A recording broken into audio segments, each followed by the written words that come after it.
성경 말씀은 로마서 7장 24절부터 8장 4절까지 있습니다. 오호라 나는 공고한 사람이로다. 이 사망의 몸에서 누가 나를 건져내랴. 우리 주 예수 그리스도로 말미암아 하나님께 감사하리로다. 그런즉 내 자신이 마음으로는 하나님의 법을, 육신으로는 죄의 법을 섬기노라. 그러므로 이제 그리스도 예수 안에 있는 자에게는 결코 정죄함이 없나니 이는 그리스도 예수 안에 있는 생명의 영의 법이 죄와 사망의 법에서 너를 해방하였습니다. 율법이 육신으로 말미암아 연약하여 할 수 없는 그것을 하나님은 하시나니 곧 죄를 인하여 자기 아들을 죄 있는 육신의 모양으로 보내어 육신의 죄를 정하사 육신을 쫓지 않고 그 영을 쫓아 행하는 우리에게 율법의 요구를 이루어지게 하려 하십니다. 거기까지만 읽겠습니다. 인간의 이탈에 대한 그 하나님의 대책, 오늘 세 번째 말씀입니다. 지난번에 우리가 영생은 길게 사는 것이 아니라 하나님과 함께 사는 것이고 그 내용은 예수 그리스도 안에 있는 것이다 하는 말씀을 드렸습니다. 여기서 절대로 헷갈리면 안 됩니다. 영생은 길게 사는 것이 아니다. 웰빙이다. 진짜 삶이다. 하나님이 사람에게 원래 정해줬던 그 축복의 삶이다. 그렇게 꼭 인식을 하기를 바랍니다. 오늘 그 영생의 길을 하나님이 주시긴 주셨는데 세상에 와서 이것이 방해를 받아가지고 우리한테서 잘 이루어지지 못하는 경우가 있습니다. 그걸 방지하기 위해서는 말씀드립니다.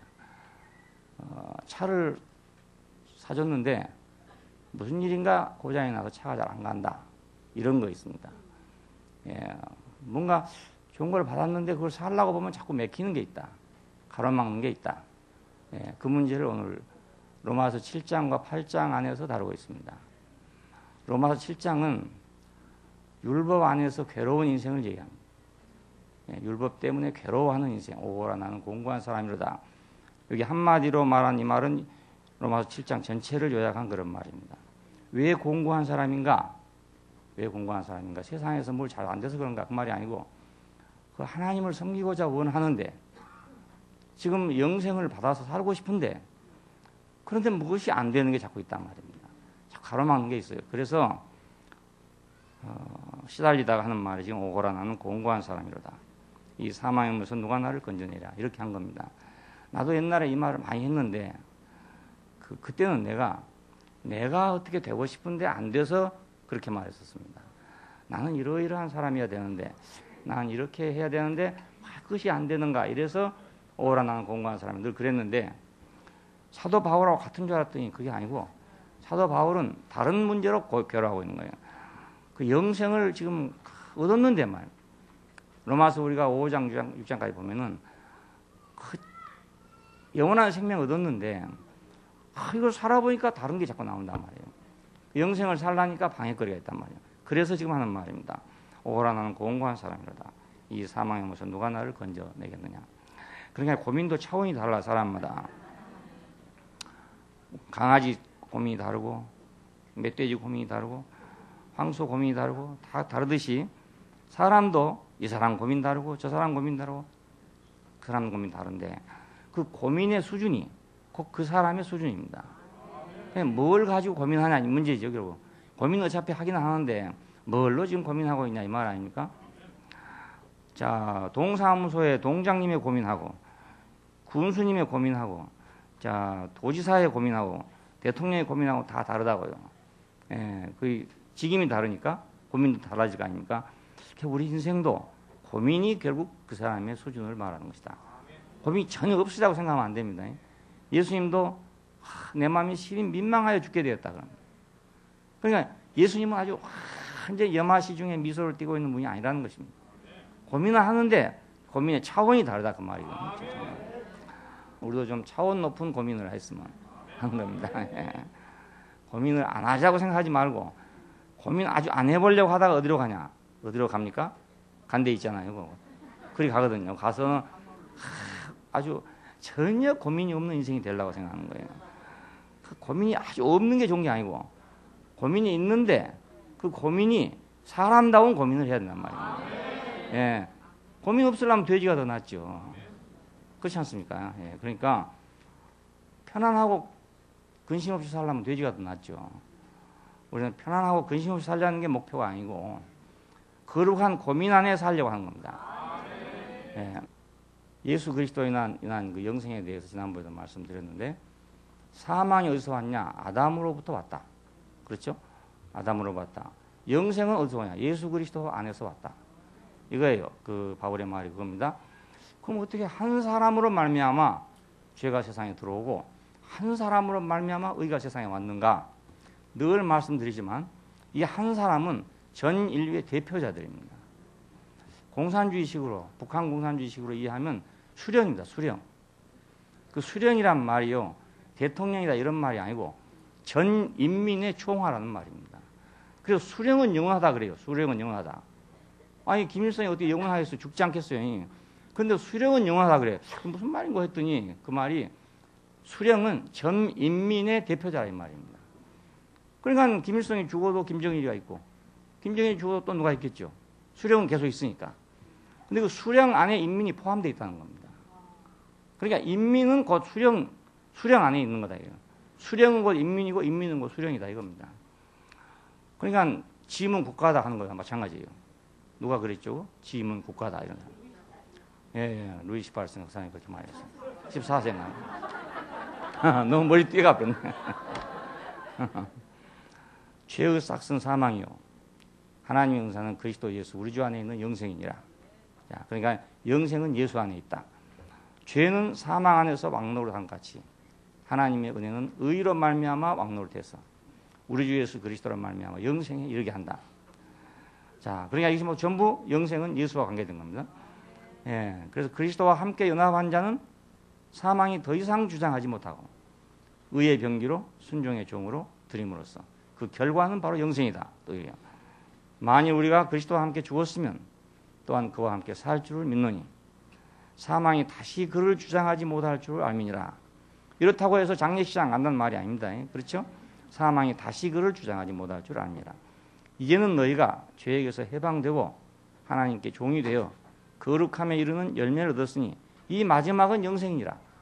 그러니까 이건 어떤 삶을 얘기하는 거예요. 영생이란 건 삶을 얘기해요. 예수 안에 있는 삶, 예수로 더불어 오는 삶, 그와 함께 사는 삶. 쉽게 말하면 에덴 동산에서는 사는 삶, 그것입니다. 에덴 동산은 시간이 없어요. 그러니까 거기는 뭐 몇 년, 몇 월, 며칠 없어요. 금년 1월달 시작할 때 그 12장 있었는데 지금 이제 마지막 장이잖아요. 우리 사는 세계는 이렇게 달력이 있어가지고 해마다 한 장씩 넘어가는데 한 달마다 넘어가는데 에덴 동산에는 그 달력이 없잖아요. 달력이 없으니까 시간이 없습니다. 시간이 없으니까 그걸 영원이라고 그래요. 마지막은 영생이다. 자, 그러니까 분명히 예수님 아담 한 사람으로 인해서 죄가 들어오고 죄로 말미암아서 사망이 왔다. 자, 마찬가지로 예수 한 사람으로 인해 가지고 의 안에서 영생이 왔다 이겁니다. 이거는 그 예수님의 의입니다. 그러니까 예수님이 인간으로 사람으로서 아들로서 지키신 그 인간의 의 안에서 영생이 왔단 말입니다.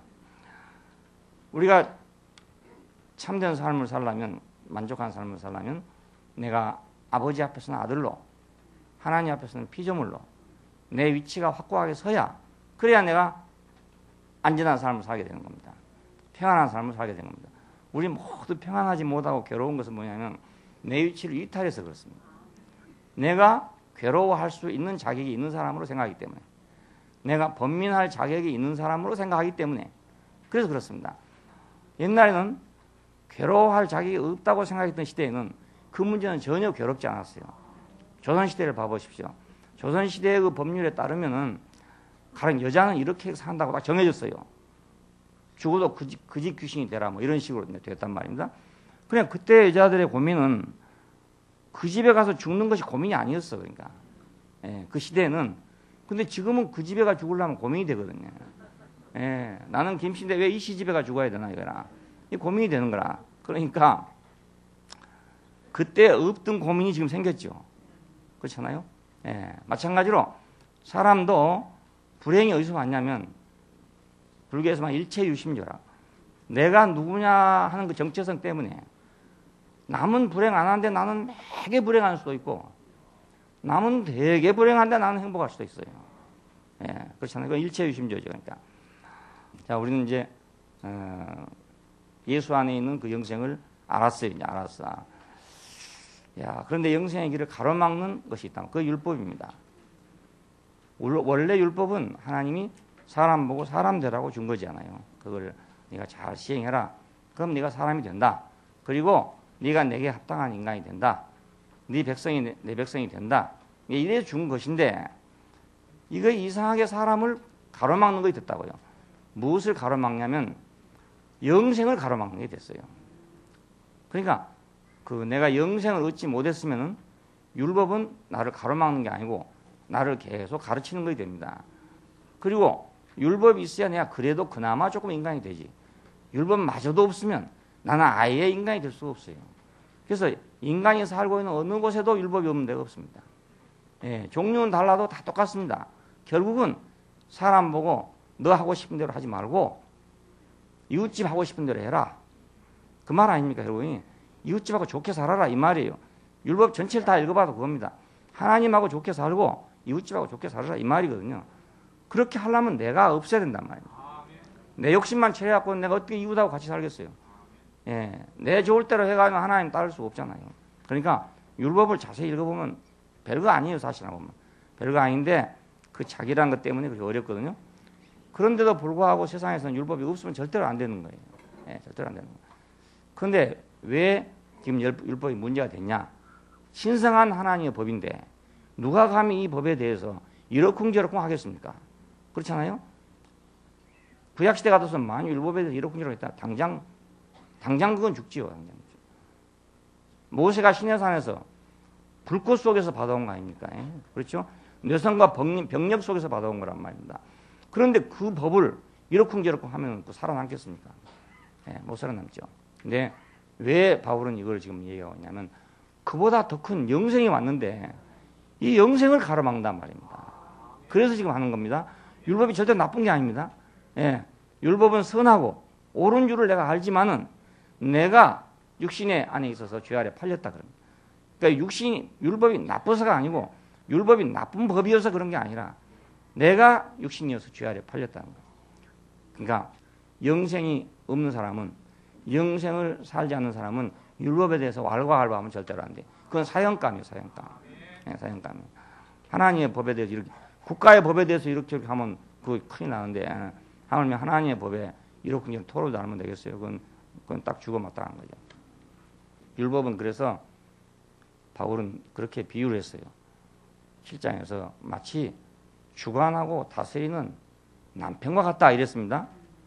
뭐 요즘 남편은 매 맞고 사는 남편도 맞지만 바울 시대의 남편은 그게 아니고 아주 주관하고 다스리는 게 남편이다. 주관하고 다스리는 게 조선시대 남편하고 비슷하죠. 우리 조선시대 남편하고 같은 거.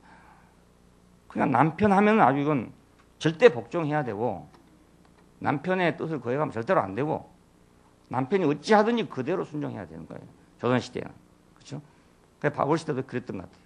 유태인들도 마찬가지예요. 그러니까 그런 남편과 같다는 거예요. 경찰서장 같으면 좀 피하면 되잖아요.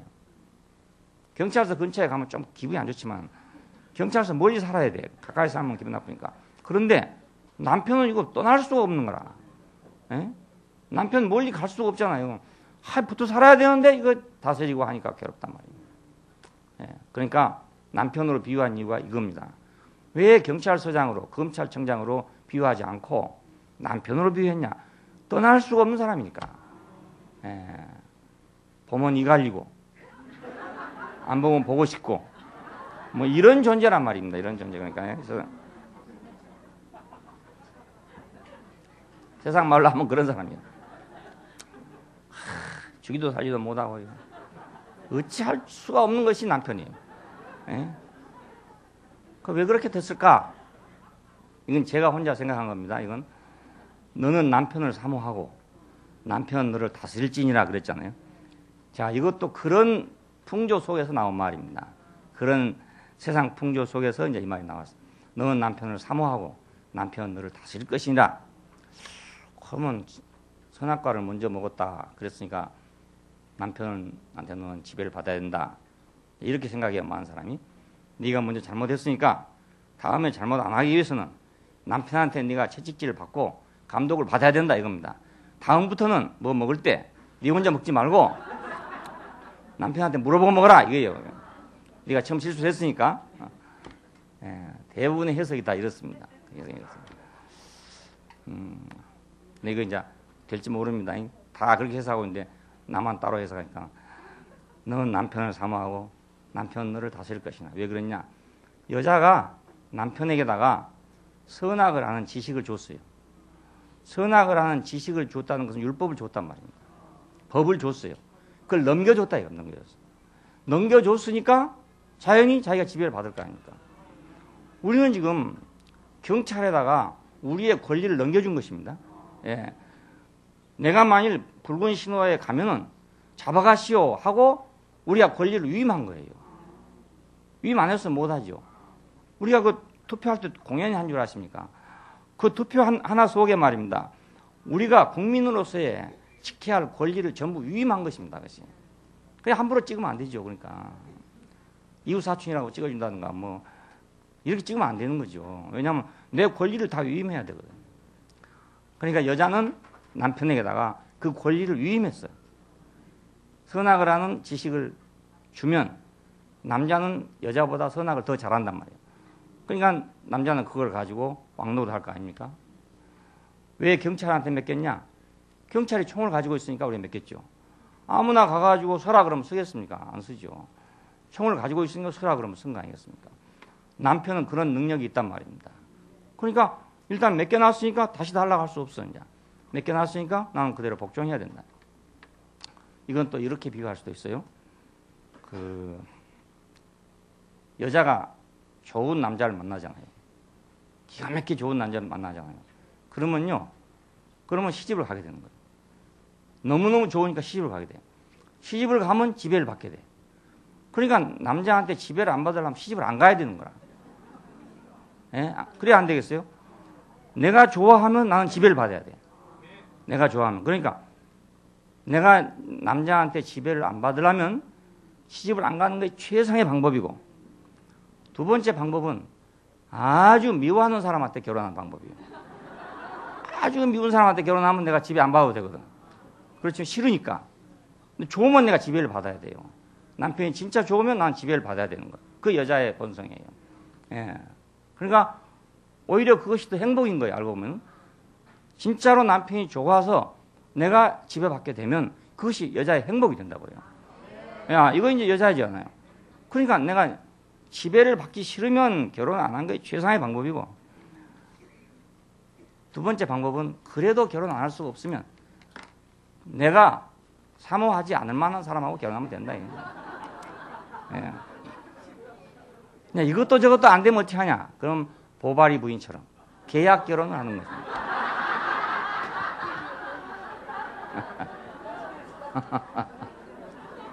1년 살아보고 또 1년 살아보고 계약직이죠. 계약직. 남편도 이제 계약직 남편이니까 이거 영구적인 남편이 아니까 자기도 언제 해고될지 모르거든. 그러니까 큰 소리 못 치는 거야. 그 인간들이 얼마나 해보다 안 되니까 그걸 했겠어요. 이래봐도 안 되고 저래봐도 안 되고, 결혼 안 하고 살자니 그것도 안 되고, 결혼을 하고 살자니 그것도 안 되고, 그래서 계약 결혼이 나왔단 말이에요. 예. 그러니까 여자는 남편에게 다스림을 받게 되는데 이것이 꼭 율법하고 똑같다 그겁니다. 안 하려고 버렸더니 안 되고, 또 데려다 놓으니까 또 안 되고, 그래가지고 계약을 해가지고 적당하게 계약을 해서 그렇게 하자 이렇게 생각했는데 하나님하고 그게 되겠습니까? 안 되잖아요.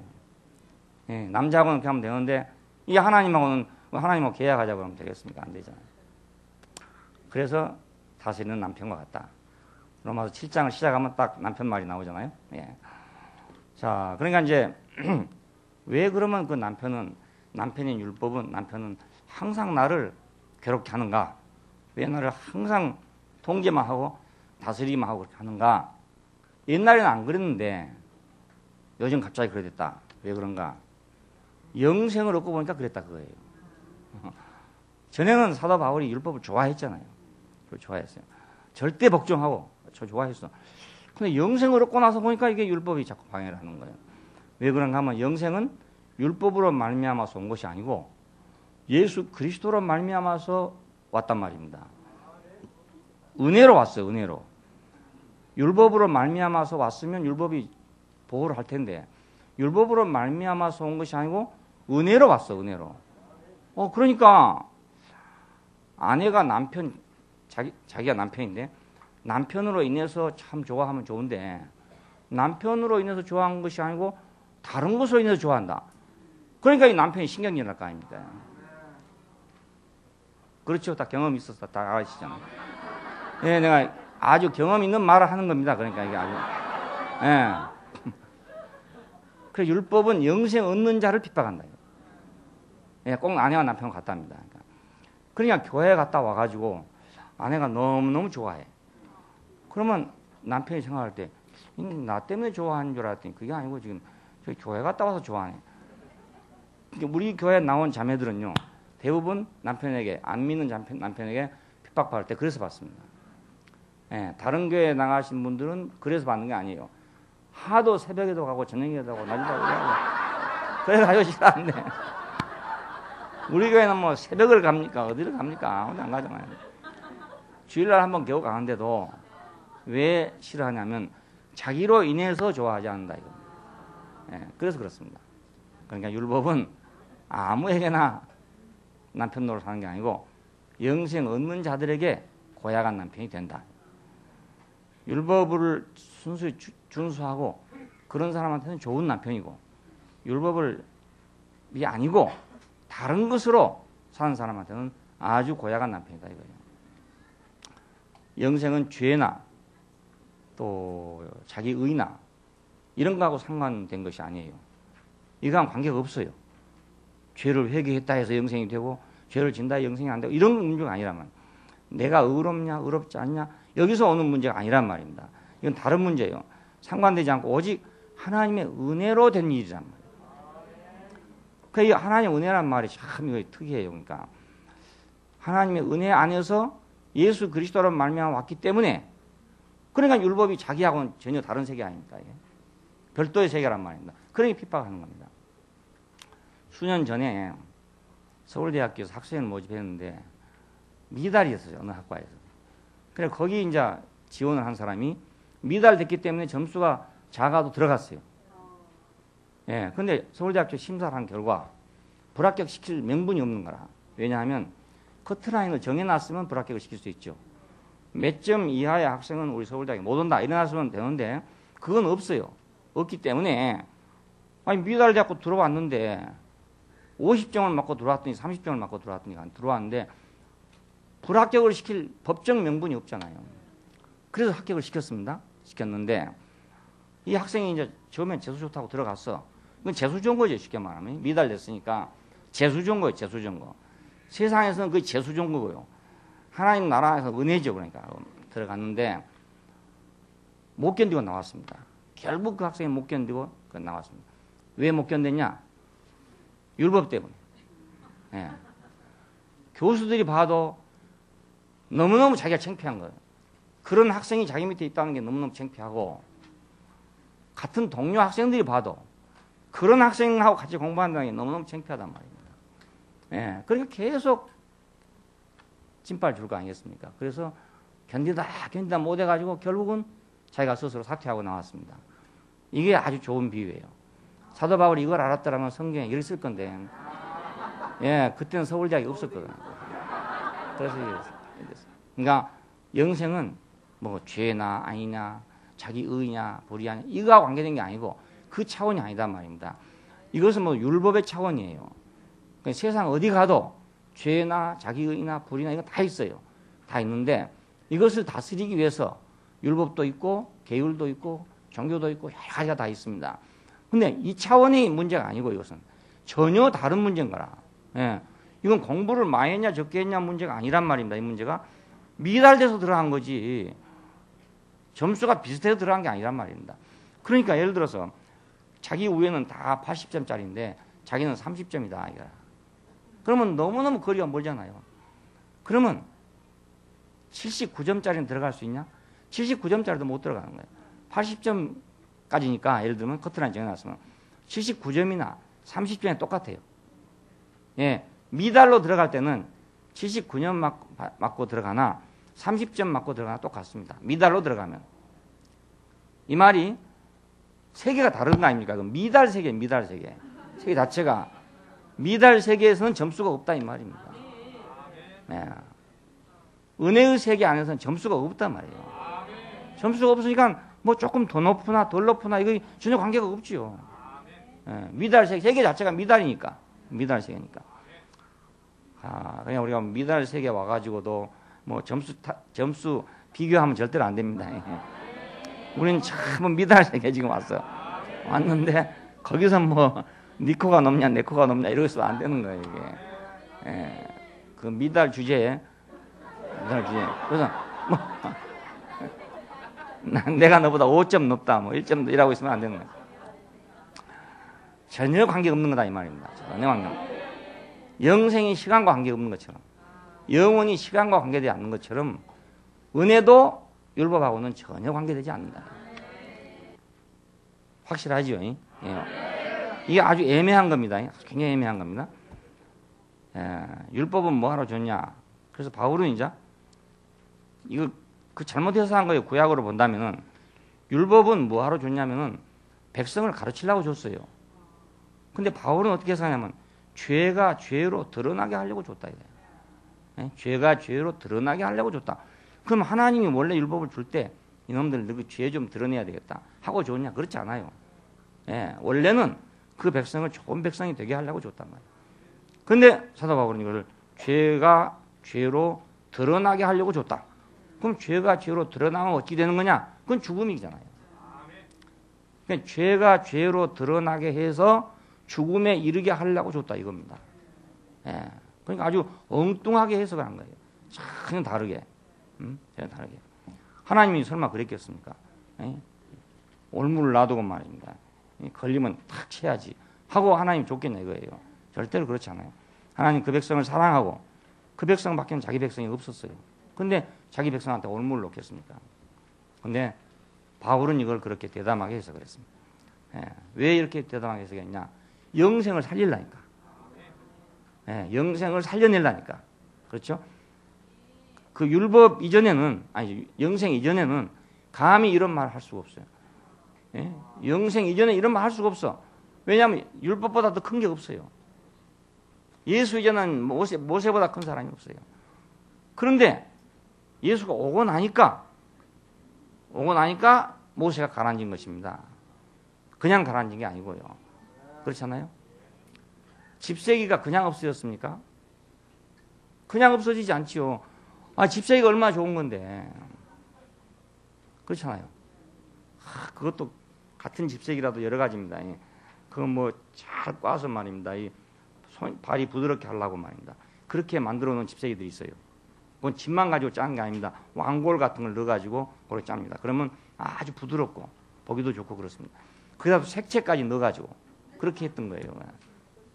같은 집세기 그 권 속에서도 종류가 다 달라요. 그렇게 달라요. 그 얼마나 그 귀한 것입니까? 좋은 것 말이죠. 그런데 왜 그것이 사라져 버렸냐? 아무리 좋은 집세기라도 거기서 최상급이라 하더라도 다 없어졌어요. 안성맞춤이다. 안성맞춤. 안성에서 맞춘 것이다. 안성맞춤인데 그런 거라 하더라도 다 저절로 없어져 버렸어. 왜? 더 좋은 신발이 나오니까. 네. 그러나 만일 더 좋은 신발이 나오기 전에 집세기에 대해서 왈가왈부하면 그건 완전히 미친 사람이 되는 거예요. 더군다나 안성맞춤을 놔두고 말입니다. 뭐 투집 잡고 이러면 말이에요. 그건 완전히 자기가 또라이 되는 거지. 근데 좋은 신발이 나오고 나니까 고무신 나오고 이러니까 말입니다. 그 집세기가 저절로 그냥 딱 가라앉아 버렸죠. 모세는 대단히 위대한 사람입니다. 200만 이스라엘을 애굽에서 인도해낸 사람이에요. 하나님과 친히 대면하여 말하더라. 아무도 그런 사람이 없는데 하나님과 친히 대면하여 말하더라. 지면에 모세보다 온유한 자가 없었더라. 그러니까 구약 예수님 오시기 전까지는 모세가 하나님 세계에서 가장 큰 사람이고 가장 아름다운 사람이고 가장 온유한 사람이고 가장 하나님과 친한 사람이고 그래요. 그런데 예수로 말미암아서 가라앉은 것입니다. 마찬가지로 율법도 은혜가 오기 전에, 이 은혜가 오기 전에는 가장 좋은 법이었어요. 가장 옳은 법이었어요. 실제적으로 그렇다네요. 그 시대에 이만한 법이 없답니다. 성경에 있는 이만한 율법만큼 정밀하고 완전하게 되어 있는 법이 없어요. 뭐 함무라비 법정 이런 게 있잖아요. 근데 이거보다 더 완전한 게 없답니다. 예, 그러니까 그런 법인데 이것이 왜 사라지게 되냐? 더 좋은 거에 왔으니까. 더 좋은 거에 왔으니까 바울이 감히 이렇게 세석을 한 거예요. 죄를 죄로 드러나게 하는 일밖에 못한다. 뭐 그런 효능밖에 없다. 살리는 능력이 없다. 율법은 살리는 능력이 없다. 이렇게 말했던 거란 말이에요. 그런 대단한 일 아닙니까? 대단한 일. 옛날 시대에 이랬으면 정말 죽지요. 그냥 죽지요. 모세 시대 아니라도 그 뒤 시대라도 말입니다. 예수님 오기 전에 1년 전에만 이 말해서 죽지요. 나는 육신에 속하여 죄 아래 팔렸도다. 바울이 그래요. 나는 육신에 속하여 죄 아래 팔렸도다. 나의 행하는 것은 나도 알지 못한다.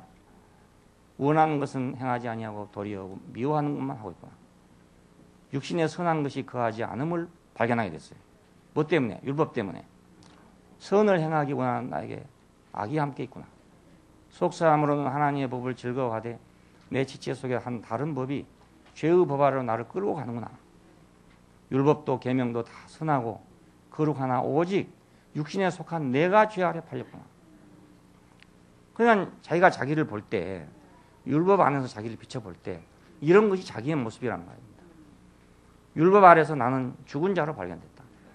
죽은 자로 발견됐단 말 이 말입니다. 그냥 뭐 직장 못 갔으니까 나는 죽은 자다 이 말이 아니고 율법 아래서 나는 정말 하나님을 기쁘시게 하고자 원하는 사람인데 하고자 원하는 건 안 되고 하고자 원하지 않은 대로 자꾸 가더라 이겁니다. 그러니까 여기서 나는 율법 아래서 나는 힘을 못 쓸 수밖에 없는 사람이고 율법이 최종적으로 나에게 요구한 건 뭐냐? 그럼 뭐냐? 더 해봐라. 더 해봐라. 더 해봐라. 그렇게 한 줄을 처음에는 알아요. 조금만 더 하면 된다. 조금만 더 하면 이렇게 하는데 열심으로 해보면 진짜로 해보면 아이고 죽겠구나. 아이고 죽었네. 이렇게 생각이 돼요. 그러다가 더 깊이 생각하면 아 나보고 죽으라는 말이구나. 이렇게 생각이 되는 거예요. 죽으라는 말이에요. 그러니까 율법은 지켜봐야 이제 그게 뭔지 알죠. 선악과는 영생의 길을 막았죠. 선악과가 영생의 길을 막았습니다. 그래 못했어. 그런데 율법은 또 영생 얻는 자를 가로막죠. 예. 율법은 생명의 길을 막았어요. 선악을 알게 하는 나무가 생명의 길을 막듯이 율법도 역시 생명의 길을 또 막아요. 예. 은혜의 길을 막잖아요. 그러니까 율법을 거부하면 하나님을 거부하는 것이 돼요. 그러나 거부하거나 대항할 수 있는 육체는 없단 말이에요. 예, 내가 옳아야 대항할 수 있는데 내가 율법 앞에서는 옳아야 대항할 수 있는데 내가 율법 앞에 가보면 내가 옳은 게 하나도 없으니까 어떻게 그 율법을 대항해서 이러니 저러니 하겠냐 이겁니다. 그러니까 율법 앞에 가면 나는 꼼짝도 없이 할 수 없이 죽은 자가 되는 거예요. 율법과 맞설 수 있는 양심은 없어요. 이 세상에서 어떤 양심도 율법하고 맞대결할 수 있는 양심이 없단 말입니다. 나는 완전하다. 이렇게 할 수 있는 양심은 없어요. 자, 그러니까 이 율법을 그렇다고 폐지시키려. 폐지시키면 하나님 법을 폐지시킨 거 아닙니까? 그 폐지시킬 수도 없고. 그러면 이 율법의 요구를 받고 있는 인간을 구원하기 위해서는 어떻게 해야 되느냐 이 말입니다. 율법의 요구를 이루기 위한 하나님의 대책이 있어야 할 거 아닙니까? 네, 대책.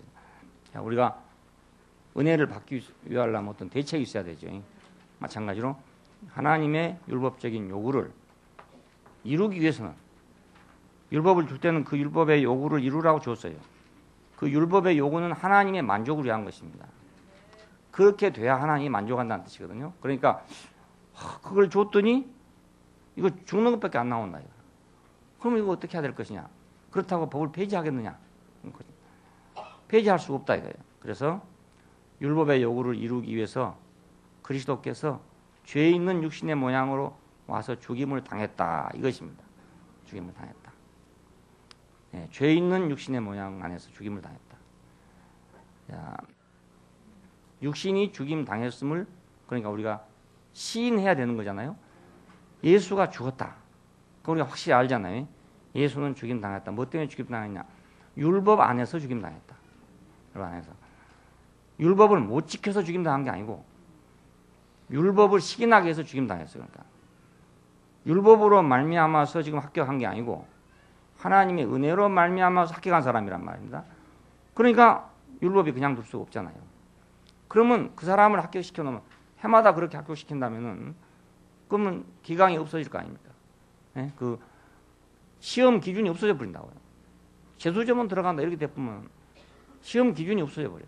그러니까 시험 기준을 없애면 학교가 안 될 것이고 시험 기준도 만족시키고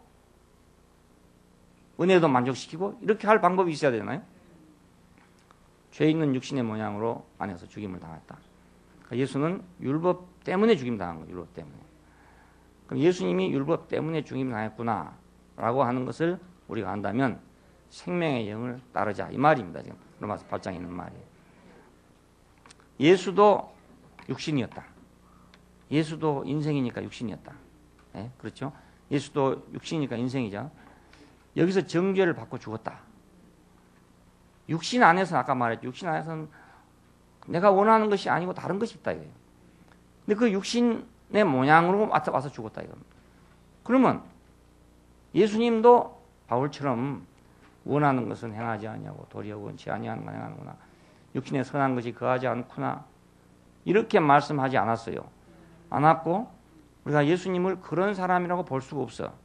그래서 죄에 있는 육신의 모양으로 왔다 이렇게 말합니다. 육신의 모양으로. 죄인으로 왔다 이렇게 말할 수 없기 때문에 죄에 있는 육신의 모양 안에서. 그러니까 참 말을 더 잘해야 돼 말도. 여기서 만약 예수님 죄인이었다 이랬으면 곤란하잖아요. 예, 안 되고. 그러니까 죄에 있는 육신의 모양으로. 죄의 모양 안에서. 모양은 우리가 같았다 이 말입니다. 모양은 내 인생과 같았어요. 같았는데 그 내 인생과 같은 모양 안에서 율법 앞에 죽임을 당하는구나. 그렇다면 나는 당연하게 율법 앞에서 죽임을 당하는구나. 그러니까 내가 예수님의 죽음을 시인하면 육신의 사망을 시인하는 겁니다. 예수님의 사망을 시인하는 것은 인간이 육신이라는 거, 육신이 죽었다는 걸 인정하는 거예요. 육신의 사망을 인정하는 거예요. 육신의 생각은 사망이요. 그렇죠? 육신의 생각은 하나님과 원수가 된다. 하나님의 법에 굴복할 수가 없다. 육신 안에서는 하나님을 기쁘시게 할 수가 없다. 이것을 시인해야만. 그래야만 율법이 더 이상 진노하지 않는 거예요. 율법이 잘못돼서 율법이 왜 이렇게 나에게 가혹하게 하나? 이래갖고 율법이 없어진 게 아니고 율법의 요구를 내가 보고 나는 죽은 자구나. 예수님 같은 분도 율법에 의해서 죽임을 당했구나. 그렇다면 나는 더 말할 것도 없이 율법의 요구를 이룰 수가 없는 죽은 자구나. 이렇게 시인한다. 육신의 생각은 사망이구나. 육신의 생각은 하나님과 원수가 되는구나. 육신 안에서 하나님을 기쁘시게 할 수 없구나. 이것을 내가 시인하면 그게 바로 죽음을 시인하는 거예요. 네? 죽음을 시인. 그리고 나를 죽이려 하는 율법을 합당하게 인정하는 것입니다. 당신이 옳습니다. 응? 율법을 향해서 당신이 옳습니다. 당신이 나쁘고 그러니까 내가 내 육신의 죄가 거해가지고 그렇습니다. 육신 안에 팔려서 내가 죄 아래 팔려 그렇습니다. 그럼 내가 율법 앞에서 내가 할 말이 없는 자가 될 거 아닙니까? 율법 앞에서 할 말이 없는 자가 되면 이제 내가 하나님이 나를 판단하시더라도 난 당연하고 판단받을 자로서 판단받는 것이고 죽임 당하더라도 당연하게 죽임 당할 자로 죽임 당하는 거예요. 이의가 없단 말입니다. 이의가 없어. 예. 내가 왜 이의가 있었냐? 내가 왜 죽어야 되냐 이거죠. 내가 왜 고문을 받아야 되냐? 나는 국가를 위했는데 왜 고문하냐 이 말이잖아요. 옛날 그 문제들을 보면 말이죠. 다 애국자래요. 다 자기가 다. 예? 잡아간 사람도 자기가 애국적인 마음으로 잡혀간 사람도 애국운동을 하다가 잡혀갔어요. 그럼 지금 두 애국자가 둘이 부딪혔습니다. 중앙정보부 요원 애국자, 운동권 애국자 이 둘이 만난 거예요. 애국자끼리 만난 거예요. 애국자끼리. 그러니까 억울하죠. 네가 나라를 위하냐? 내가 나라를 위하지. 너 같은 놈이 나라를 위하냐? 내 같은 사람이 나라를 위하지. 이게 억울할 거 아닙니까? 예. 우리가 율법 앞에서 내가 애국을 못했구나, 내가 애국을 못한 자구나 하고 시인하면 그만 모든 게 끝나. 수사 끝. 예? 수사 끝. 수사 종결. 우리가 예수님의 죽음을 시인하면 우리 죽음도 시인해야 된다. 예, 우리도 그냥 얼버무려 죽음을 시인하는 게 아니고 육신의 생각은 사망이고 육신의 생각은 하나님과 원수가 되고 하나님의 법에 굴복할 수 없고 육신 안에서는 하나님을 기쁘시게 할 수 없구나. 예? 그걸 내가 시인해야, 그래야 율법이 그럼 그렇지. 예? 네가 그걸 시인해야지. 그렇잖아요? 그래야 이제 선고 공판이 내릴 거 아닙니까? 너는 죽은 자다 라고 딱 선고 공판. 그래도 내가 아멘 하고 받는 거예요. 예, 이해 없습니다. 예, 이해 없습니다. 아멘. 이럴 때 꼭 해야 됩니다. 예. 자기가 할 수 있다고 생각해갖고서는 굴복이 안 되거든요. 예, 내가 진짜 내가 나라를 위했는가? 난 정말 애국자였는가? 아니면 내 다른 것 때문에 그랬는가? 깊이 생각을 해봐야 된다. 그럼 다른 이유로 내가 그랬으면 내가 애국이 아니었구나. 그건 내가 나라를 사랑하는 게 아니었구나. 예, 내가 CC에 들어가서 내가 감동받은 거 이거예요. 나도 그 전에는 막 정의를 투쟁하고 이런 게 애국인 줄 알았어요. 그런데 가보니까 김 목사님이 그거예요. 그 6.25를 겪으면서 그 민족끼리 막 서로 죽이고 살리고 했잖아요. 그렇게 하는 그것을 자기 아버지도 학살당하고 자기 마누라도 학살당한 이 사람이, 그런 사람이 그것을 원한으로 생각하지 않고 이 민족 전체의 문제구나. 이 민족이 하나님 몰라 그렇구나. 이 민족이 예수를 몰라 그렇구나. 그러니까 예수를 전해야 되겠다 이거예요. 이게 내 감동받았어요. 예. 근데 그걸 보면서 진짜 저 사람이 애국자구나. 저 사람이 애국자구나. 다른 건 서로 싸움만 일으키는 거라. 이쪽서 한 방 치면 이쪽서 한 방 치고 계속 싸움이잖아요. 근데 이건 싸움이 아니고 민족을 복음화하면 이 싸움이 없어진다 이거예요. 이 싸움이 없어지게 하는 것이 진짜 애국 아니야 이거예요. 정말 나라를 사랑해. 이게 나라를 사랑하는 거지. 어느 한편에 들어가지고 으쌰으쌰 한다고 그게 애국이 되겠냐 이겁니다. 어느 한편에 들면 또 다른 한편이 생기잖아요. 야당이 생기면 여당이 생기고 여당이 생기면 야당이 생기고 반드시 적이 생기게 마련입니다. 그럼 결국은 한 가정 안에서 한 민족 안에서 이거 치고받고 싸우고 죽이는 거 아니야 이겁니다. 예. 그러면 그것이 애국이 되냐 이겁니다.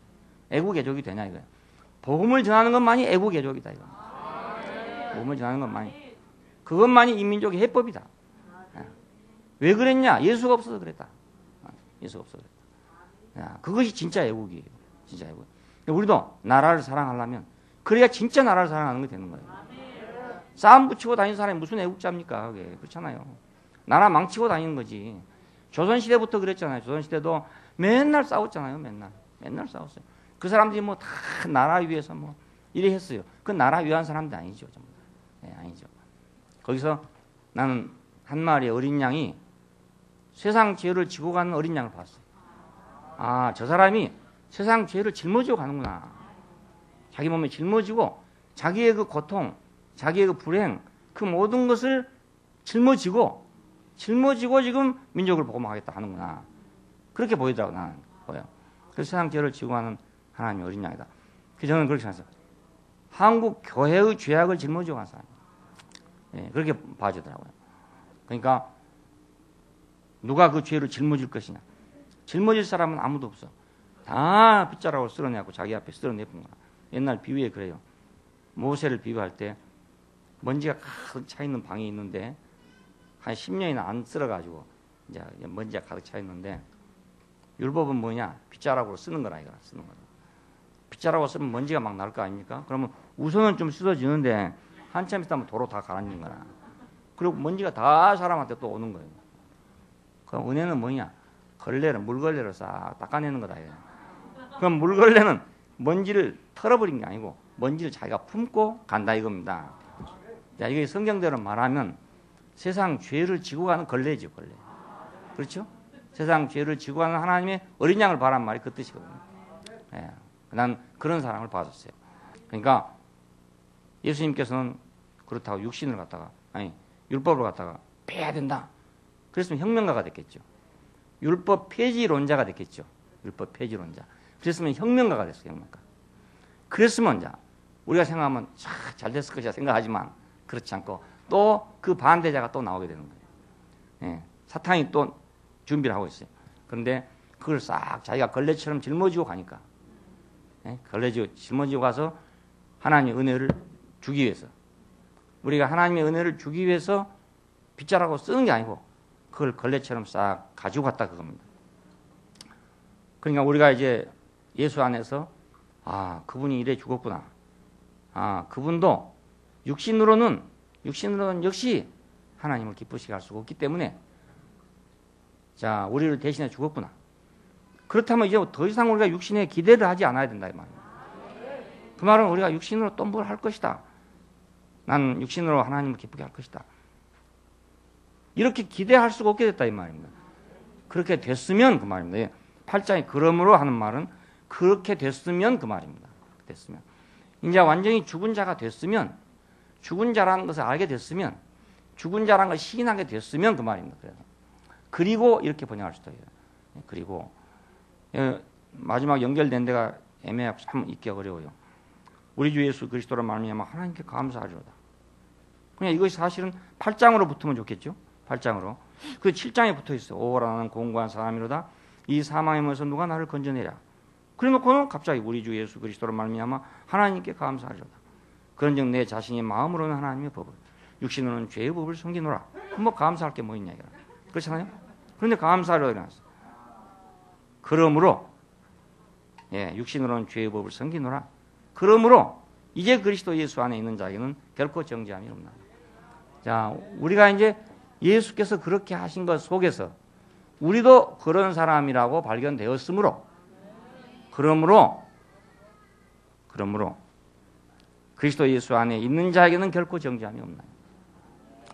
예수께서 그렇게 하여서 죽었으므로 말미암아 이제는 그 안에 정죄함이 없나니 죽었다면 그렇죠?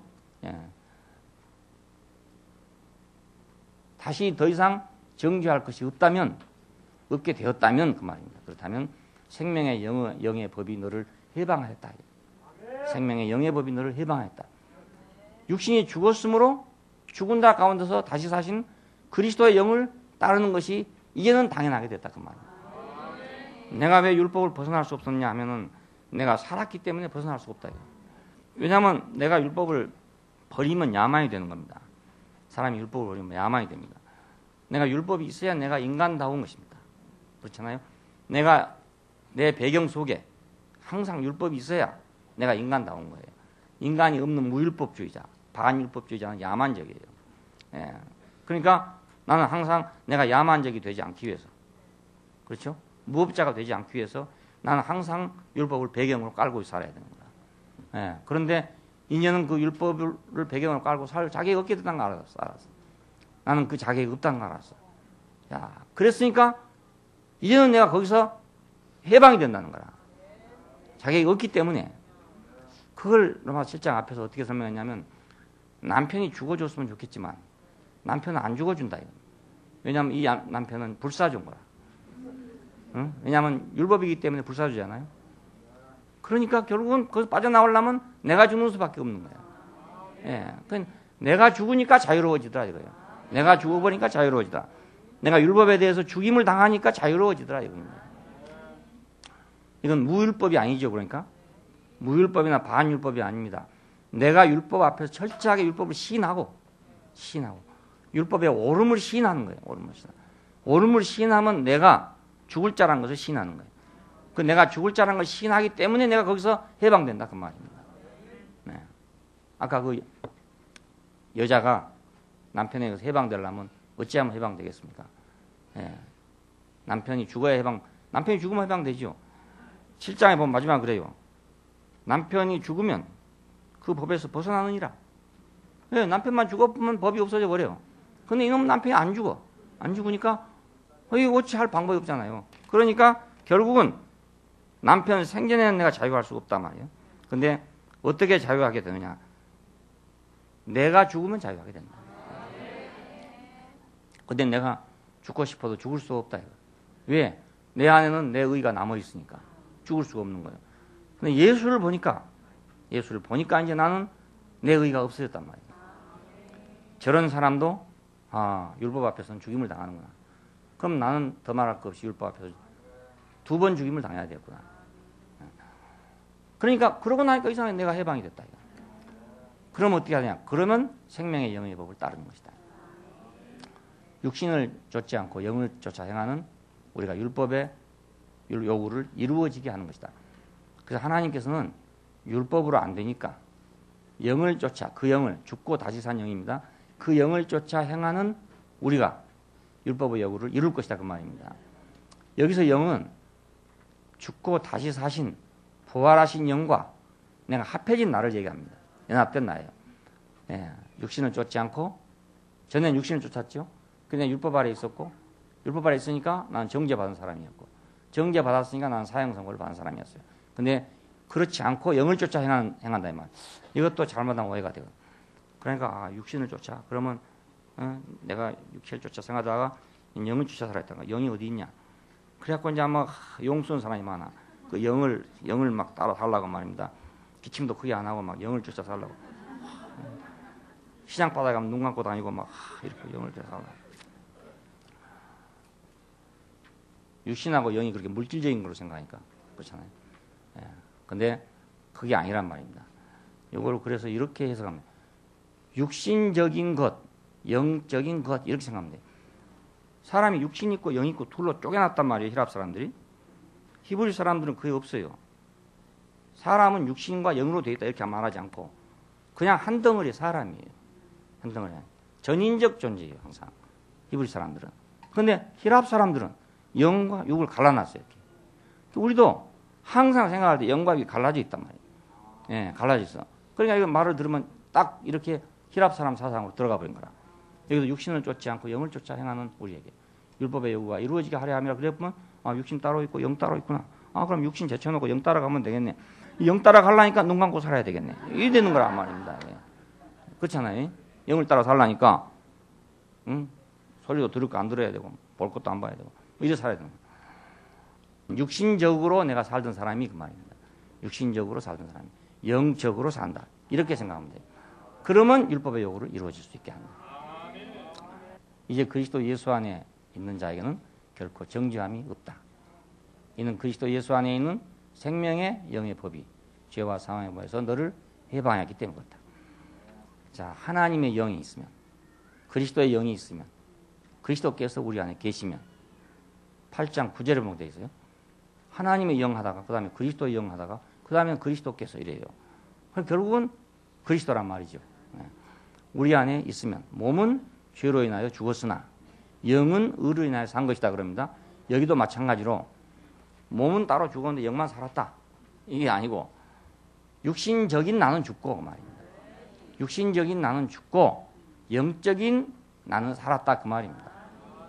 예, 육신적인 나는 그 말은 아까 율법으로 말미암아서 정죄받아야 마땅하던 그 나는 나로서는 죽고 그 말입니다. 육신으로 의롭게 되려고 하던 그 육신적인 나는 죽고 그 말입니다. 그 나는 죽었지만은 죄로 인하여 죽었지만 이미 사형 선고를 받았고 내가 예수님 죽음을 볼 때 그분도 죄 있는 육신의 모양 안에서 죽임을 당했구나. 그렇다면 나도 육신적인 내 삶에서는 죽임 당하는 사람이구나. 그렇게 했기 때문에 몸은 죄로 인하여 죽었다 이 말입니다. 죽었어. 그렇지만 영은 의를 해야 산다 이 말은 내 몸을 둘로 갈라가지고 한쪽은 죽고 한쪽은 살았단 말이 아니고 영적으로 내가 살았다 그 말입니다. 세상에 대하여서는 죽은 자요 하나님에 대하여서는 산 자로 여길지어다 그러잖아요. 그 사람이 두 개입니까? 어디가? 한 사람 아닙니까? 난 한 사람인데 그래요. 세상에 대해서는 나는 죽은 자요 하나님께 대해서는 산 자로 여긴다 이겁니다. 예, 두 사람 아니잖아요. 한 사람입니다. 한 사람. 예, 죄에 대해서는 죽은 자요 의에 대해서는 산 자다. 두 사람이 아니고 한 사람이죠. 영은 의를 인하여 산 것이다. 여기 의는 죽으시고 다시 산 그 의를 말합니다. 아버지 앞에서는 아들이고 하나님 앞에서는 사람인 그 의란 말입니다. 그 의. 야, 그 의로 인해 가지고 사는 사람은 영적인 사람이죠. 영적인 사람이 뭐 번쩍번쩍 보고 있는 사람이 아니고요. 뭐 막 꿈꾸고 이런 사람이 영적인 사람이 아니라 아버지 앞에서는 아들이고 하나님 앞에서는 피조물이고 사람인 그 사람으로 사는 것이 영적으로 사는 거래요. 그 영적으로 사는 영적이란 말 실제적이란 말도 됩니다. 실제적. 그 실제적인 사람이에요. 그 사람이. 자, 그러니까 그리스도께서 우리 안에 있으면 죽고 다시 사신 그분이 우리 안에 있으면 몸은 이미 죄로 인해서 죽은 것이지만 영은 의로 인해서 산 것이란 말은 영적으로 몸적으로는 육신적으로는 죽은 것이지만은 영적으로는 산 것이다 이거예요. 그러니까 우리가 둘로 가르지 마십시다. 괜히 쌍생사람 가지고 두 쪽 갈라놓으면 이게 안 되잖아요. 이거 생사람 어떻게 둘로 가릅니까? 이거 히랍 사람들의 생각이라고요. 예, 히랍 사람들은 막 분석적이니까 막 이놈을 막 갈라가지고 막 오만 걸 다 갈라놨는데 히브리 사람들은 가를 줄은 몰라. 가를 줄은 모르고 통째로밖에 몰라. 통째로. 통째로 인간이에요. 통째로 인간. 예, 육신이 없으면 인간이 아닙니다. 그러니까 예, 육신 없으면 인간이 아닙니다. 내가 죽어 음부에 내려가면 내가 어찌 여호와를 찬송하겠습니까? 그래요.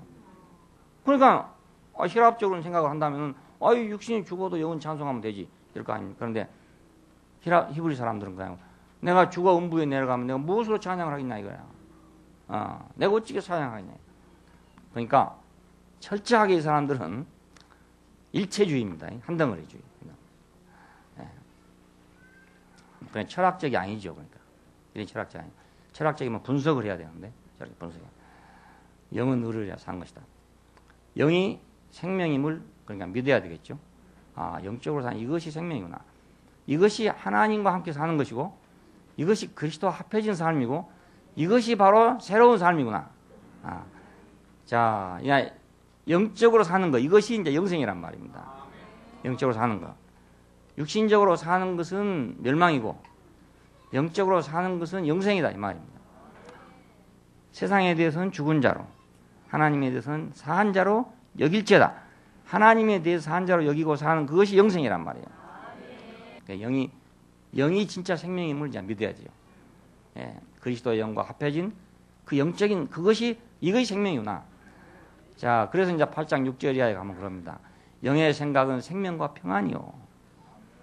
하나님의 영이 거하면 영에 있는 것이고 그리스도의 영이 있으면 그리스도의 사람이고 그리스도께서 계시면 영은 의로 인해 산 것이고 예수를 살리신 영은 우리도 역시 살리고 영으로서 몸의 행실을 죽이면 살고 하나님의 영으로 인도함을 받는 자들은 다 하나님의 아들이고 종의 영이 아닌 양자의 영을 받았다 이겁니다.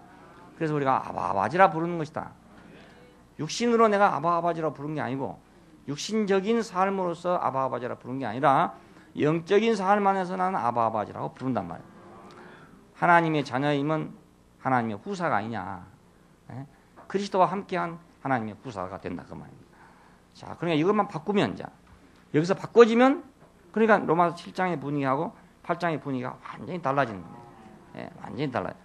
로마서 7장은 율법 안에서 괴로워하는 인생을 얘기하는 것이고 로마서 8장은 율법으로 이제 율법이 해방돼 가지고 영으로 사는 영적으로 사는 하나님을 향하여 사는 이 삶을 이야기하기 때문에 청명한 하늘이 된 거란 말이에요. 그러니까 생명은 영을 따라야 된다.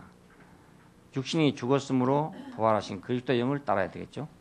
이제 우리 육신에 소망이 없는 걸 알았어. 육적인 인생에 소망이 없는 걸 알았어. 그러니까 영을 쫓아 행하는 자들에게 율법의 요구가 이루어진다.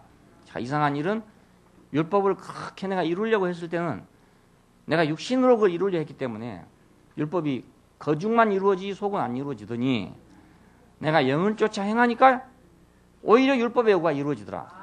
예. 첫째는 율법의 요구가 뭡니까? 너는 죽었다 이거 아닙니까? 넌 죽었다. 그것이 이루어지고 둘째는 육을 쫓아 살지 않고 영을 쫓아 사니까 하나님을 기쁘시게 하게 되더라 그거예요. 예. 왜 내가 기쁘시게 못했냐면 그 자기란 것 때문에 못한 거라고요.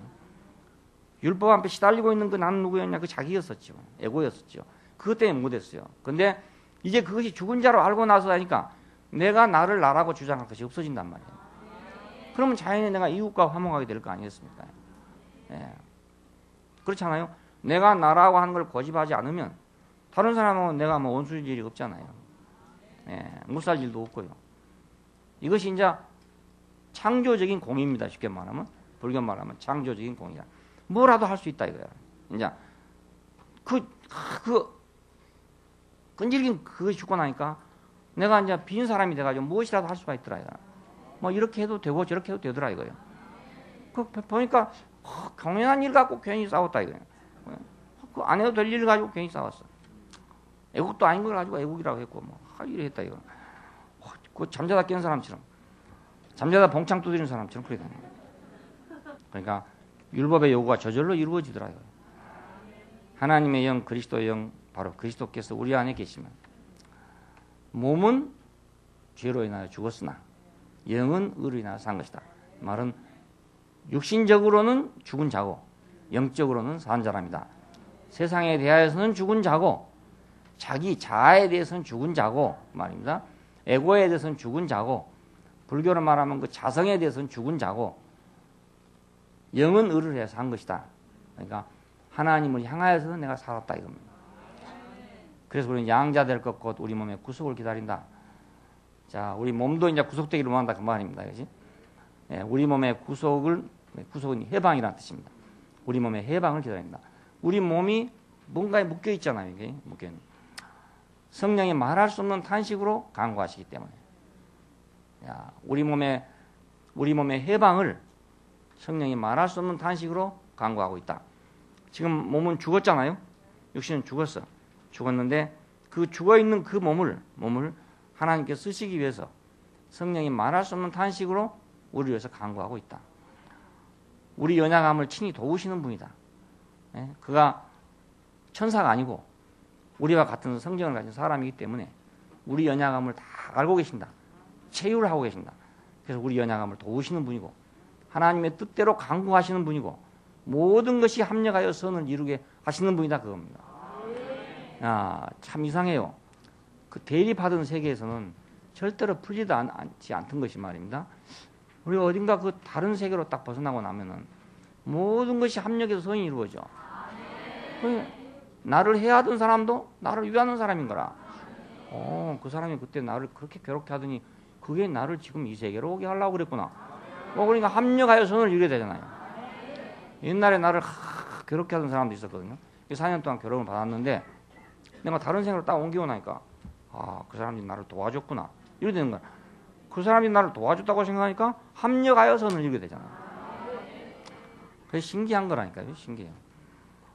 고생을 많이 했더니 그걸로 인해서 낙이 왔다. 그러면 고생 끝에 낙이 왔다. 그 말은 뭐냐면 합력하여 선이 이루어졌다. 낙이 왔으면 고생한 것을 원망하지 않아요. 낙이 한번 오고 나면 고생한 걸 원망하지 않고 아이고 내가 그 고생을 그렇게 해서 내가 이렇게 지금 즐겁구나 이렇게 생각하게 되는 거예요. 합력하여 선을 이루게 된다. 자, 우리가 그리스도 예수 안에 와, 이 은혜의 세계 안에 와 있으면 모든 것이 합력하여 다 선을 이루는 거야. 그래서 이 우주 안에 버릴 것이 아무것도 없구나. 원수까지라도 버릴 게 없구나. 불교 믿는 사람 가운데 이런 사람이 있어요. 부처님 안에 가면 악도 없고 선도 없고 근데 뭐 원수가 어디 있고 말입니다. 저주가 어디 있냐 이거예요. 그렇잖아요. 근데 성경 읽으면 줄줄이 저주입니다. 구약 읽으면 막 이래 하면 뭐 어찌되고 저래 하면 어찌되고 막 저주를 받고 맨날 이런 소리니까 그 기독교의 하나님은 수준이 낮다 이겁니다. 수준이 낮다. 왜냐하면 불교의 부처님은 그 뭐 저주하고 말 그런 대상이 없는데 여호와 하나님은 왜 그렇게 저주할 대상이 많냐 이거예요. 그러니까 수준이 낮아서 그렇다 이거죠. 그러니까 수준이 낮은 세상 안에서 보면 수준이 낮게 보이고 딱 다른 세계 가서 보면 합력하여 선을 이루고 그 저주하고 막 꾸지람하고 뭐하고 하는 모든 이것들이 말입니다. 그 세계에서 보면 그것이 아이고 지금 수준 낮은 짓이구나 이렇게 생각되는데 다른 세계로 딱 와서 보면 합력하여 선을 이루고 있는 거라. 내가 그때 그렇게 저주를 안 받았으면 내가 육신 안에 저주를 안 받았으면 내가 어떻게 생명의 영의 법을 알겠는가? 내가 어떻게 이 은혜를 알겠는가 하니까 율법도 고마워지는 거야. 그렇구나. 야, 어디 가서 뭐 시달리가 온 사람도 있어요. 교회는 교회라고 하는 데를 다니긴 다녔는데 너무너무 시달렸다. 그래서 우리 교회 와서 보니까 그때 내가 왜 이렇게 시달렸던 거 하기는 하지만 그때 시달렸던 걸 인해 가지고 지금 해방이 배로 증가했다. 시달려보지 않은 사람은 지금 해방이 됐는지 안 됐는지 몰라. 일제시대 때 감옥에 갇히고 이런 사람들은 해방 날이 막 돌아오니까 즐거워서 어쩔 줄 몰랐잖아요. 가죽을 벗겨가지고 북을 만들겠다고 말입니다. 얼마나 억울해서 그렇게 했겠어요. 근데 안 해본 사람은 그 해방이 좋은 건지 나쁜 건지 그럼 그날이요. 일본 순사들 다니다가 그 다음에 국립경찰 왔으니까 그 순사가 그 순사지 그렇잖아요. 그러니까 거기서 이제 고생하던 사람들은 이야 이거 해방이구나. 이거 해방이구나. 근데 그것만 좋아했으면 되는데 그 해방을 좋아하면서 또 싸웠네. 그러니까 참 은혜를 모르는 것이라. 그 해방만 생각해도 얼마나 좋습니까? 그렇잖아요. 그 하나님의 은혜 안에서의 해방이라면 그 전에 있던 모든 원수진 것이나 모든 이런 것이 다 무효된다고. 원인 무효되고 오히려 오늘 나를 행복하게 하기 위해서 그런 것들이 있었구나 이렇게 알아진단 말이에요. 그런데 이놈은 인간적으로 그렇게 됐으니까 자보다 죽이자. 저건 친일파다. 이제 죽이자. 이래 된 거란 말이에요. 그러니까 기독교인들 안에서도요. 감옥에 갇혀있던 사람이 있었고 안 간 사람이 있었거든요. 이게 둘로 안 갈라졌습니다. 해방으로 바로 쪼개졌어요. 바로 쪼개졌어요. 너가 같이 있을 수 없다 이거라. 너는 친일파고 너가 같이 있을 수 없다. 감옥에 갔다 온 사람끼리 모이자. 이래갖고 또 모였습니다. 그러니까 하나님 은혜가 아니면 이래도 안 되고 저래도 안 되고 뭘 해도 안 돼요. 모든 것이 합력하여 선을 이루려면 그건 은혜의 세계라야 모든 것이 합력하여 선을 이루려면 참 이거 신기한 일이에요. 신기한. 그 이삭을 갖다가 밀어내면 밀어낼수록 더 잘 되는 거야. 그렇게 말했잖아요. 블레셋 사람들이 또 우물을 뺏어버리면 또 가서 다른 걸 파고 뺏어버리면 또 다른 걸 팠어요. 근데 점점 창대하더라 그랬습니다. 그러니까 물질적으로 창대했냐 아니 그건 모르지만 오늘 우리가 실제적으로 경험을 해보면은 그렇게 할수록 점점 하나님의 은혜는 증가한다니까요. 예, 행복 지수가 높아져요. 지수 문제입니다. 알고 보면은 똑같은 밥 한 그릇을 놓고 한 사람은 100이라는 행복 지수를 누리고 있는데 한 사람은 50밖에 누리지 못한다고요. 같은 밥을 가지고. 그러니까 모든 것이 합력하여서는 그들의 형상을 본받게 그 아들의 형상을 본받게 하기 위해서 미리 우리를 정했다. 그러니까 우리가 지금 몸은 죄로 인하여 죽었다 해서 절망하지 말라 이 말입니다. 하나님께서는 그걸 회복하시려고 강구하고 계다 이거예요. 우리 연약함을 도우실 수 있는 분이고 하나님의 뜻대로 강구하시는 분이고 모든 걸 합력할 선을 이루신 분으로서 우리 몸의 회복을 기다리고 있다. 그래서 아들의 형상을 본받게 하기 위해서 그 아들의 형상을 본받게 하기 위해서 미리 정했다. 자, 이것은 우리가 범죄하기 전에 정해놓은 거다. 예수를 우리 중에 맏아들이 되게 했다 이거예요. 예수를 맏아들이 되게 한 것은 우리가 그 밑에 동생들이 되게 하려고 했단 말입니다. 맏아들이 밑에는 그 밑에 차자가 있을 거 아니겠습니까? 차동생이 쭉 있을 거 아니겠어요? 그러니까 맏아들이 되게 했다. 참 중요한 말이에요. 사람들은 그냥 하늘로 올라가 버렸다 이렇게만 생각해요. 신이다. 예수 보고 신이 아니라 했다면 또 큰일 나요. 맏아들 된 걸 잘 모르는 모양이에요. 정하신 자들을 부르시고 부르신 자들을 의롭다 하시고 의롭다 하신 그들을 또한 영화롭게 하셨느니라. 봐라 이렇게 하지 않았냐. 그러니까 우리는 우리 몸에 양자 될 것을 기대하고 있다. 자, 하나님이 이렇게 우리를 위하시면 누가 우리를 그 사랑에서 끊겠느냐 이겁니다. 이렇게 위하시는데 율법에서 안 돼 가지고 율법을 우리에게 짐을 주지 않고 예수 그리스도께서 죽으시고 우리 짐을 벗겨주시고 그 영을 준비하셔서 죽으시고 다시 사신 그 영을 준비하셔서 우리가 그 영을 따라 살게 하실 뿐만 아니라 그리고 양자 될 것까지 우리 몸의 구속까지를 미리 준비하고 계신 분이 있는데 이런 사랑에서 무엇이 우리를 끊어내겠냐 이겁니다. 하나님이 우리를 위하시면 누가 우리를 대적하겠느냐. 아들과 함께 모든 걸 주시는데 누가 우리를 뺏어가겠냐 이거야. 하나님이 택하셨는데 누가 우리를 거절하겠냐 이거야. 우리 주 예수님께서 하나님 우편에 계시는 분인데 권능이 없겠느냐 이 말입니다. 그럴 능력이 없는 분이냐 이거예요. 하나님 우편에 계신 분이 그럴 능력이 없겠느냐 이겁니다. 대통령 우편에만 있어도 지금 할 일이 많아요. 할 수 있는 많아요. 하나님 우편에 계시는데 뭘 못하겠느냐. 우리 주 예수님께서 우리 위에 강구하시는데 왜 안 되겠느냐 이거예요. 예, 어떤 것도 세상에 어떤 것도 피조물이나 아무 피조물이라도 말입니다. 사망이나 격이나 적신이나 어떤 피조물을 하더라도 우리를 그리스도의 사랑에서 끊을 자가 없다 이겁니다. 예. 이렇게 만세전에 정해진 거예요. 그러니까 우리가 그걸 절대로 누구도 끊을 수가 없을 것이다. 하나님의 사랑이 이렇게 확증된 바가 됐다.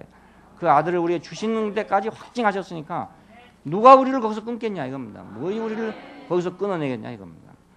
예, 끊을 수가 없는 것. 아무것도 없다. 이거. 로마서 8장 31절 마지막에 그렇게 말합니다. 이건 놀라운 선언이에요. 내가 확신하노니 사망이나 생명이나 천사들이나 권세자들이나 현재일이나 장래일이나 능력이나 높음이나 기품이나 다른 아무 피조물이라도 우리를 우리 주 그리스도 예수 안에 있는 하나님의 사랑에서 끊을 수가 없다 이것입니다. 할렐루야. 아멘. 자, 기도하십시다. 감사하신 아버지 하나님, 동산을 잃고 가시덤불 속에서 방황하던 인생을 주께서 이렇게 지혜로우심 안에서 당신의 능력 안에서 사랑 안에서 우리를 정하시고 부르시고 의롭다 하시고 영화롭게 하신 것을 감사합니다. 주님이 정하신 것을 누가 맡겠습니까? 주님이 위하시는 것을 누가 거절하겠습니까? 당신이 택하신 것을 누가 배제하겠습니까? 하나님 우편에 오르신 자로서 우리를 간구하시는데 무엇이 이루어지지 아니하겠습니까? 주님, 당신의 사랑 안에 우리를 접붙여 주셔서 당신의 사랑을 깊이 알도록 축복하여 주시고 그 사랑 안에 잠겨 살 수 있도록 은혜를 주신 것을 감사합니다. 영생의 길을 우리에게 이렇게 열어놓으시고 믿는 자에게 하나님께 순종하는 자에게 이 길을 활짝 열어주신 걸 감사합니다. 우리가 이 은혜를 잊고 이제 만민에게 또다시 문이 돼서 하나님의 은혜 안으로 소집할 수 있는 사람들이 되게 하여 주시기를 원하고 우리 안에서 이루어진 축복이 날로 증가해서 세상 앞에 이것이 빛이 되고 양식이 되게 해주시기를 원합니다. 주 예수님 이름으로 기도합니다. 아멘. 주님아